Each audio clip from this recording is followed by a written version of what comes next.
الحمد لله وكفى وسلام على عباده الذين اصطفى أما بعد فأعوذ بالله السميع العليم من الشيطان الرجيم بسم الله الرحمن الرحيم. قال صاحب مشكات في كتاب الإيمان وعن العباس بن عبد المطلب رضي الله عنهم قال رسول الله صلى الله عليه وسلم ذاق طعم الإيمان من رضي بالله ربا وبالإسلام دينا وبمحمد رسولا رواہ مسلم. عبداللہ بن عباس رضی اللہ عنہم سے روایت ہے، وہ کہتے ہیں کہ اللہ کے رسول صلی اللہ علیہ وسلم کا فرمان کہ ذاق طعم الایمان، کہ ایمان کی لذت کو اس شخص نے جو ہے حاصل کر لیا. من رضی باللہ ربا، جو اللہ رب العالمین کو بحیثیت رب کے راضی ہو گیا. وبالاسلام دینا، اور اسلام کے بحیثیت دین ہونے سے راضی ہو گیا. وبمحمد رسولا، اور محمد صلی اللہ علیہ وسلم کو بحیثیت رسول ہونے سے جو ہے راضی ہو گیا. اس روایت کو امام مسلم رحمہ اللہ نے جو ذکر فرمایا. تو جیسا کہ کل کے حدیث کے اندر جو ہم لوگوں نے 8 نمبر کی جو حدیث پڑھا اور اس میں ایمان کی حلاوت کو ہم نے جو پڑھا تھا اور اس کو تشبیہ جو دیا گیا تھا، اسی سے یہاں بھی جو ہے ذکر کیا گیا ہے. تو وہی حلاوت ہے، وہی چاشنی ہے. یعنی جس طریقے سے انسان جو ہے کوئی بھی مشروب یا کھانے پینے کی جو چیز جو ہے اپنی زبان سے جو ہے اپنے منہ سے جو ہے اس کو جو ہے اسے اس ٹیسٹ کو، اس مزے کو جو ہے محسوس کرتا ہے. اور جب صحت اگر صحیح رہے گا تبھی جا کر جو ہے زبان اس ٹیسٹ کو جو ہے اچھے طریقے سے جو ہے اس سے فائدہ حاصل کر سکتا ہے. اور بالکل اسی طریقے سے ایمان کی حلاوت کون انسان جو ہے اپنے اندر جو ہے اسے محسوس کر سکتا ہے؟ جو اپنے آپ کو ان بیماریوں سے دور رکھے گا جو شرک کہلاتے ہیں، جو بدعت کہلاتے ہیں، اور جو ہوا پرست جو ہے کہلاتا ہے، یا اسی طریقے سے جو معصیت جو ہے کہلاتا ہے. تو جس طریقے سے ایک انسانی جسم اگر بیماری سے اگر محفوظ ہے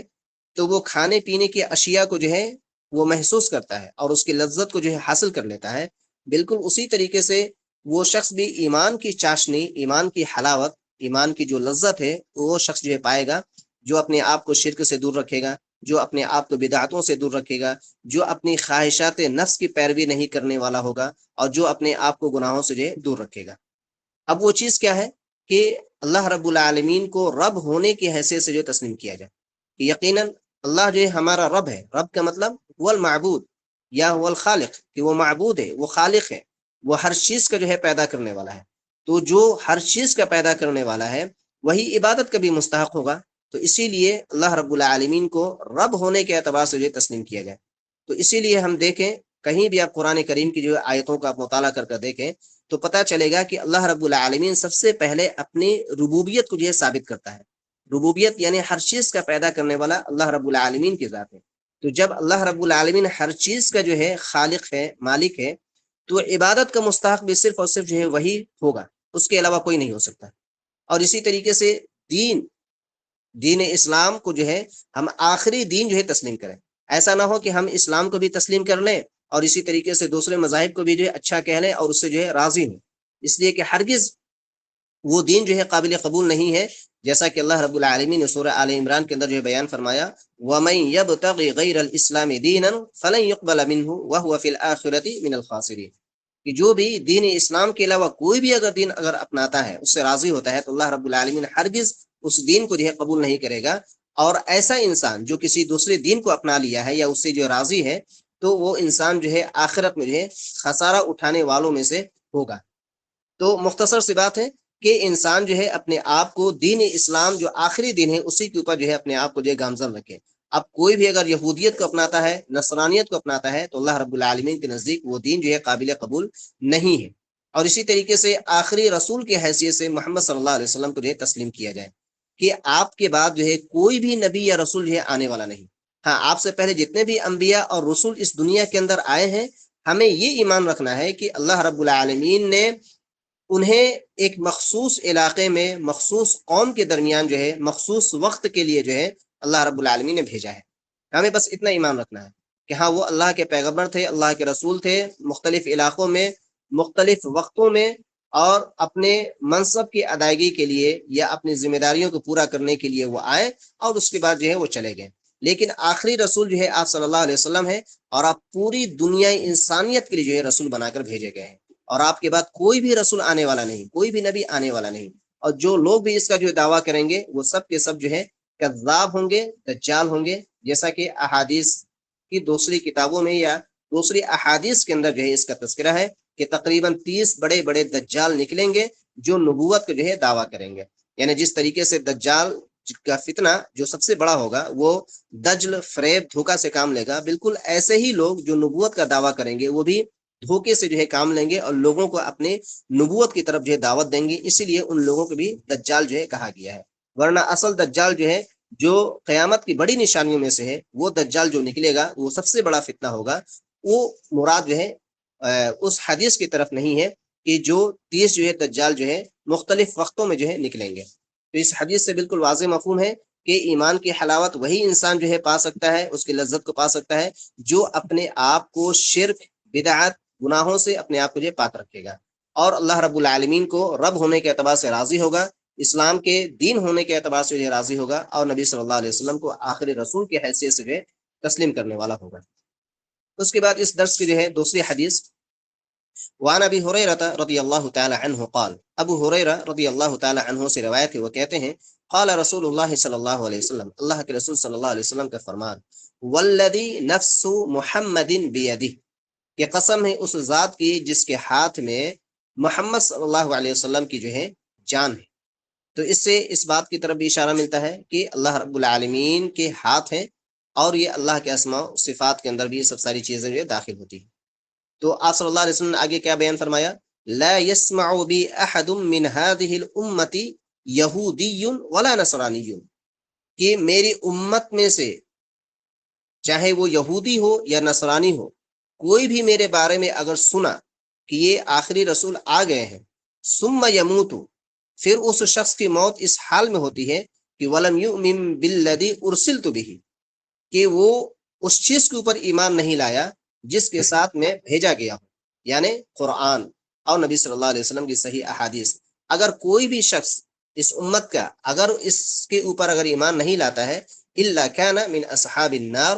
تو وہ شخص جہنمی ہوگا، جہنم میں جو ہے جائے گا۔ اس روایت کو امام مسلم رحمہ اللہ نے جو ہے ذکر فرمایا۔ تو گویا دیکھیں اس حدیث سے جو ہے اس بات کی طرف جو ہے اشارہ ملتا ہے، اور بہت سارے فوائد الحدیث یہاں پر جو ہمارے سامنے نکلیں گے۔ سب سے پہلے جیسا کہ ترجمے کے درمیان ہی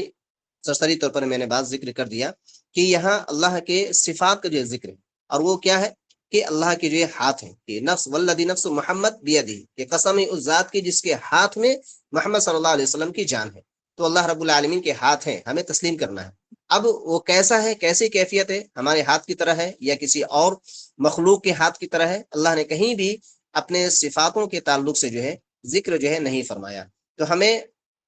مختصراً جو ہے اس کے اوپر جو ہے ایمان رکھنا ہے کہ ہاں اللہ رب العالمین کے ہاتھ ہیں، اللہ کے کان ہیں، اللہ کی جو ہے آنکھیں ہیں، اس کے اوپر ہمیں ایمان رکھنا ہے۔ دوسرا اس حدیث سے جو مسئلہ یہ نکلتا ہے کہ یہود و نصارہ بھی اس امت کے ہی فرد ہیں، لیکن فرق کیا ہے؟ یاد رکھیں، اس بہت علمی نقطہ ہے کہ فرق کیا ہے کہ امت محمدیہ یعنی ہم اور آپ، اللہ ہمارا خاتمہ جو ہے اسلام کے اوپر کرے، کہ ہم اور آپ جو ہے امت دعویٰ بھی ہیں اور امت اجابہ بھی ہیں، لیکن یہود و نصارہ صرف اور صرف جو ہے امت دعویٰ ہے۔ امت دعویٰ کا کیا مطلب ہے کہ جن تک جو ہے اللہ کا پیغام جو ہے پہنچ چکا ہے، اللہ کے احکام و فرامین جو ہے ان تک جو ہے پہنچ چکے ہیں، تو وہ ہوئے امت دعویٰ۔ اور جس نے اس دعوت کے پہنچنے کے بعد قبول کر لیا اس دعوت کو، تو وہ امت اجابہ بھی ہوا، یعنی قبول کرنے والے ہوئے۔ تو الحمدللہ امت محمدیہ جو نبی صلی اللہ علیہ وسلم کی ایک ایک سنت کو جو ہے اپنایا ہے، تو گویا کہ ہم امت دعویٰ بھی ہیں اور امت اجابہ بھی ہیں۔ لیکن یہود و نصارہ صرف اور صرف جو ہے امت دعویٰ ہے، یعنی جن تک جو ہے اللہ کا پیغام پہنچا ہے، لیکن ان لوگوں نے تسلیم نہیں کیا، انہوں نے توریت کو نہیں چھوڑا، یا موسیٰ علیہ السلام کو ہی آخری رسول جو ہے اپنے اعتبار سے ان لوگوں نے سمجھا، یا عیسائیوں نے نصرانیوں نے انجیل کو نہیں چھوڑا اور عیسیٰ علیہ السلام کو ہی آخری رسول یہ تسلیم کیا۔ تو ظاہر سی بات ہے کہ جس کا بھی اگر یہ نظریہ ہوگا تو وہ جہنم میں جو ہے داخل ہوگا۔ تو ہر انسان کے لیے یہ لازمی ہے کہ آپ صلی اللہ علیہ وسلم کی لائی ہوئی شریعت کے اوپر جو ہے ایمان لائے اور جنت کا جو ہے حقدار بنے عمل کر کے. ایسا نہ ہو کہ صرف زبان سے کہہ دیں گے جنت میں چلے جائیں گے، ہرگز نہیں. تو یہ اس حدیث سے جو ہے فوائد الحدیث کے تحت جو یہ باتیں نکلتی ہیں. اس کے بعد آج کے اس درس کی جو ہے سیکنڈ لاسٹ حدیث، وعن ابی موسیٰ الاشعری رضی اللہ تعالی عنہ، ابو موسیٰ اشعری رضی اللہ تعالی عنہ سے روایت ہے، وہ کہتے ہیں قال رسول اللہ صلی اللہ علیہ وسلم، اللہ کے رسول صلی اللہ علیہ وسلم کا فرمان، ثلاثۃ لہم اجران، ثلاثۃ یعنی تین قسم کے لوگ ایسے ہیں جن کے لیے دگنا جو ہے اجر ہے، ڈبل اجر ہے. پہلا شخص کون ہے؟ رجل من اہل الکتاب، کہ پہلا وہ شخص جو اہل کتاب میں سے ہے. اور اہل کتاب جیسا کہ ذکر کیا جا چکا ہے کہ یہ خاص اصطلاح ہے، خاص ٹرم ہے یہود و نصارہ کے لیے جو قرآن نے استعمال کیا ہے اور نبی صلی اللہ علیہ وسلم کی احادیث میں بھی اس کا استعمال ہے. تو اہل کتاب میں سے وہ شخص جو آمن بنبی جی، کہ اپنے نبی کے اوپر ایمان لایا، جیسے یہودی ہے تو موسیٰ علیہ السلام کے اوپر ایمان لایا، وآمن بمحمد صلی اللہ علیہ وسلم، اور محمد صلی اللہ علیہ وسلم کے اوپر بھی ایمان لایا. یا نصرانی ہے تو اس نے جو ہے عیسیٰ علیہ السلام کے اوپر بھی ایمان لایا، آپ کے زمانے کو جو ہے پایا ہو، اور آپ کے بعد جو ہے نبی صلی اللہ علیہ وسلم کے دور کو بھی پایا ہو، تو گویا کہ اس نے نبی صلی اللہ علیہ وسلم کے اوپر بھی ایمان لایا. تو جو اہل کتاب میں سے وہ شخص جس نے اپنے نبی کے دور کو بھی پایا اور محمد صلی اللہ علیہ وسلم کے دور کو بھی پایا ہے اور اپنے نبی کے اوپر بھی ایمان لایا اور نبی صلی اللہ علیہ وسلم کے اوپر بھی ایمان لایا، تو اس کے لیے دگنا اجر ہے، ڈبل اجر ہے. یہ پہلا شخص ہوا. دوسرا شخص ہے جیسا کہ حدیث کے الفاظ ہیں والعبد المملوک، کہ غلام، غلام انسان، مملوک غلام جو کسی کے ماتحتی میں ہوتا ہے، اذا ادى حق اللہ وحق موالیہ، کہ اللہ کا حق بھی ادا کر رہا ہے اور اپنے آقا کا، اپنے مالک کا حق بھی ادا کر رہا ہے،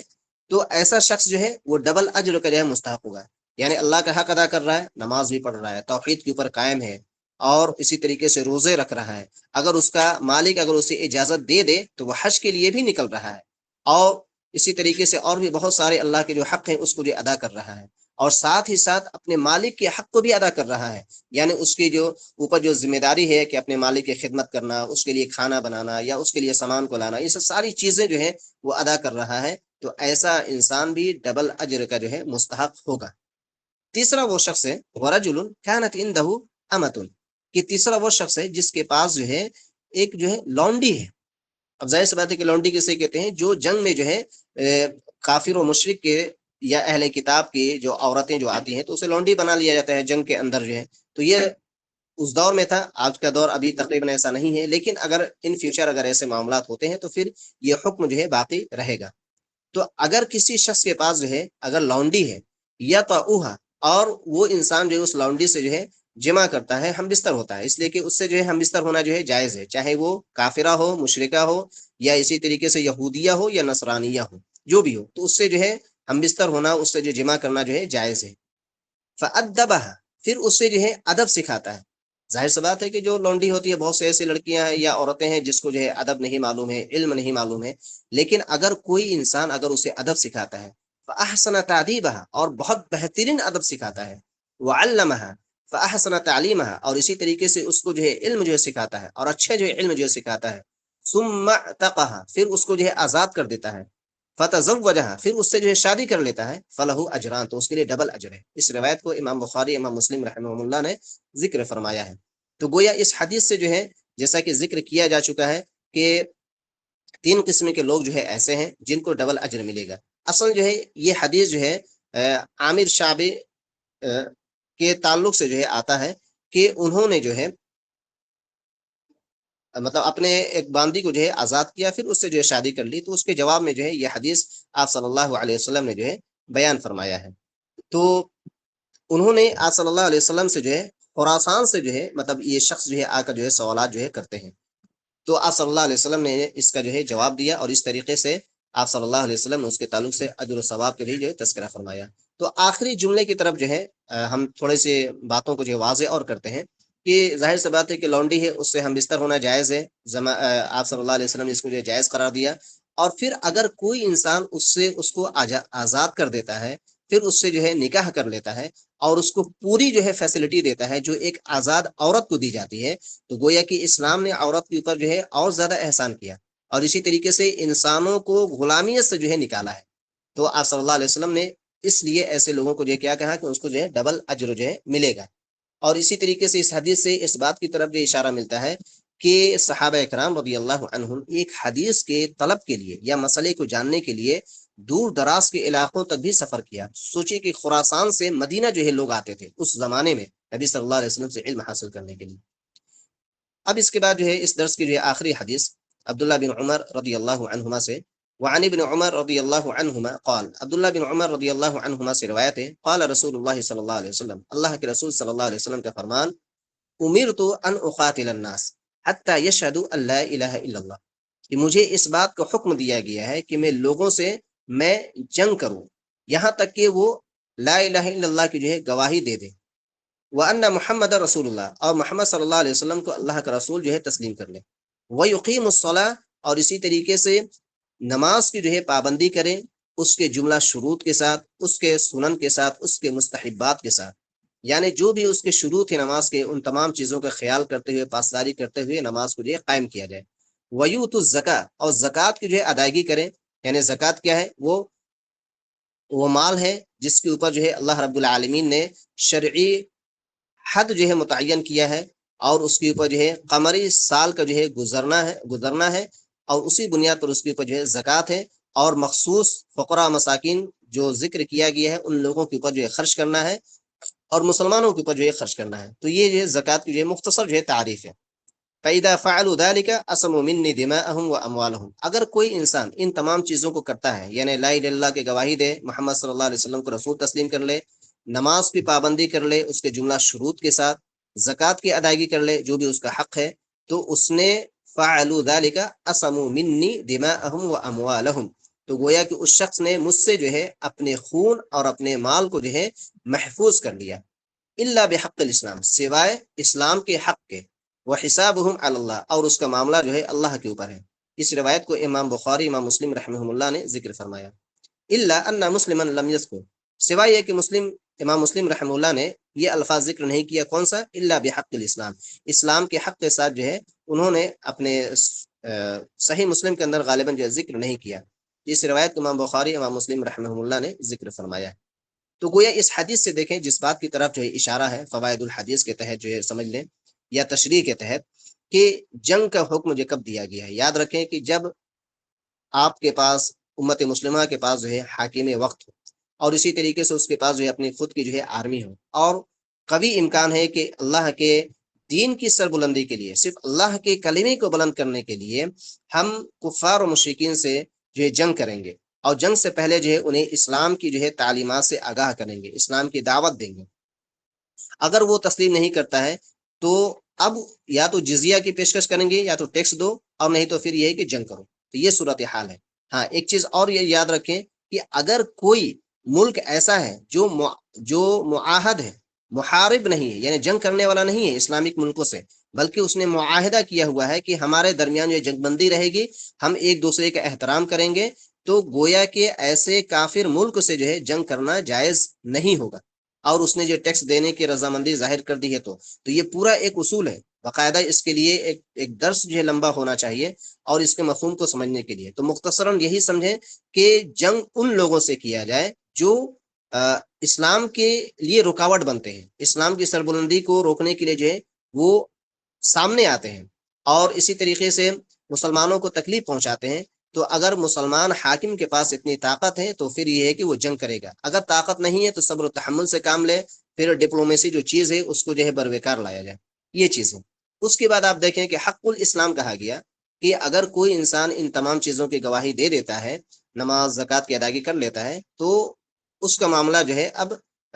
اس کا خون اور مال جو ہے محفوظ ہو جائے گا، سوائے اسلام کے حق کے۔ تو اسلام کے حق سے مراد یہاں پر 3 چیزیں ہیں، جیسا کہ دوسری حدیثوں میں آپ صلی اللہ علیہ وسلم نے اس کی طرف اشارہ کیا ہے، اور وہ 3 چیز کیا ہے کہ اگر کوئی انسان اسلام کے اندر داخل ہو کر اگر مرتد ہوتا ہے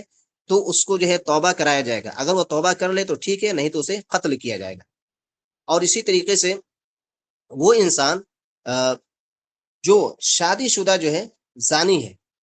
اگر اس نے جو ہے کوئی شادی شدہ ہے اور زنا کرتا ہے، چاہے مرد ہو یا عورت ہو، تو پھر اسے جو ہے رجم کیا جائے گا۔ اور تیسرا وہ شخص ہے جس نے کسی کو جو ہے قتل کیا ہے، مسلمان ہے لیکن کسی کو قتل کر دیا، کسی دوسرے مسلمان کو قتل کر دیا، تو پھر اب اس کے تعلق سے جو ہے جو مقتولین کے جو وارثین ہوں گے، اگر وہ چاہیں گے کہ قاتل کو بھی قتل کیا جائے تو پھر اسے قتل کیا جائے گا، اور اگر وہ دیت لے کر جو ہے اسے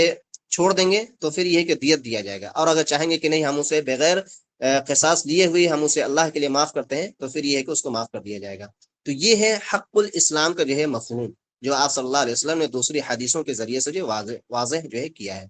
تو یہاں اس حدیث سے بھی الحمدللہ باتیں جو ہے واضح ہیں، اور یہ چاروں حدیثیں الحمدللہ ایک جامعیت کے ساتھ جو ہے دلالت کرنے والی ہیں کہ ہم اسلام کو صحیح طریقے سے سمجھیں، اسلام کے مفہوم کو سمجھیں۔ ایسا نہ ہو کہ ہم اسلام کے اوپر بھی عمل کریں اور دوسرے مذہب کو بھی جو ہے صحیح گردانیں اور اس کو بھی جو ہے اس کے اچھے تعلقات جو ہے بنانے کی کوشش کریں، ہرگز نہیں، بلکہ اس کے دین کو جو ہے ہم ناپسند کریں، اس کے دین کو تسلیم نہ کریں، بقیہ ڈپلومیسی ایک الگ چیز ہے۔ اور اسی طریقے سے اس کے چڑھاوا چڑھائے ہوئے یا اسی طریقے سے ان کے تہواروں میں شریک ہونا، یہ ہرگز جو ہے شریعت اسلامیہ اس کو جو ہے جائز قرار نہیں دیتا۔ اور اسی طریقے سے جنگ کے جو ہے کچھ اسلوب ہیں، اور اسی طریقے سے لوگوں کے ساتھ جو ہے کیسے معاملات کیے جائیں، تو کون سے ایسے اعمال ہیں جس کو کرنے سے اللہ رب العالمین جو ڈبل اجر دیتا ہے، اس تعلق سے جو ہے ان احادیث کے اندر جو ہے آپ صلی اللہ علیہ وسلم نے جو ہے باتوں کو جو ہے بیان فرمایا ہے۔